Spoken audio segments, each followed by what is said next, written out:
Vaginal health. I know, just saying the word can make some of us squirm in our seats. But let's be real, this is a vital part of our overall health, and it deserves some open, honest conversation. So, grab a drink, get comfy, and let's break down the barriers together. First off, let's talk about why this is important. Vaginal health isn't just about avoiding infections or discomfort. It's about understanding our bodies, knowing what's normal, and recognizing when something feels off.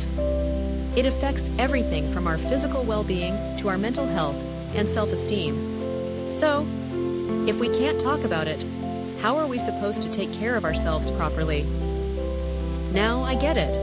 The first time someone mentioned the word vagina in a serious context, I felt my face heat up like I was back in middle school trying to ask a crush out. But here's the thing, we're all adults here, and we need to normalize these conversations. It's not just about us, it's about the next generation too. We want to create a world where younger people feel empowered to ask questions and seek help without feeling embarrassed. So, how do we tackle this? First, let's start with the basics. Knowing your anatomy is key. Familiarize yourself with the terms vagina, vulva, clitoris, labia. Knowing what each part is called can help you feel more confident when discussing your health with a doctor or even a friend. It's like learning a new language, and trust me, it's a language worth knowing. Next up, let's talk about common issues. Yeast infections, bacterial vaginosis, and urinary tract infections are just a few of the things that can pop up. And guess what? They're super common. If you've ever had one, you are not alone. The more we share our experiences, the less isolated we feel.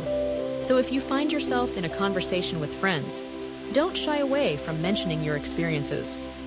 You might be surprised at how many people have been through similar situations. But here's the kicker. When you do talk about it, try to use straightforward, non-judgmental language. Instead of saying, "I had a problem down there," try, "I had a yeast infection." It's all about normalizing the terms. The more we speak openly, the less stigma there is attached to these issues. Also, let's not forget about prevention. Regular checkups are crucial. Make it a habit to schedule your gynecological exams. And when you go, don't hesitate to ask questions. Your doctor is there to help you, and they've heard it all before. If you're worried about talking about something specific, jot down your questions beforehand. That way, you won't forget when you're sitting in that awkward paper gown. And hey, let's talk about products. From menstrual cups to panty liners to probiotics, there's a lot out there, and it can be overwhelming. Do your research, read reviews, and don't be afraid to ask for recommendations. Finding what works for your body can make a world of difference. Finally, let's wrap it up with a little self-love. Your vagina is a part of you, and it deserves care and respect. Practice good hygiene, listen to your body, and don't ignore any changes. If something feels off, trust your instincts and seek help.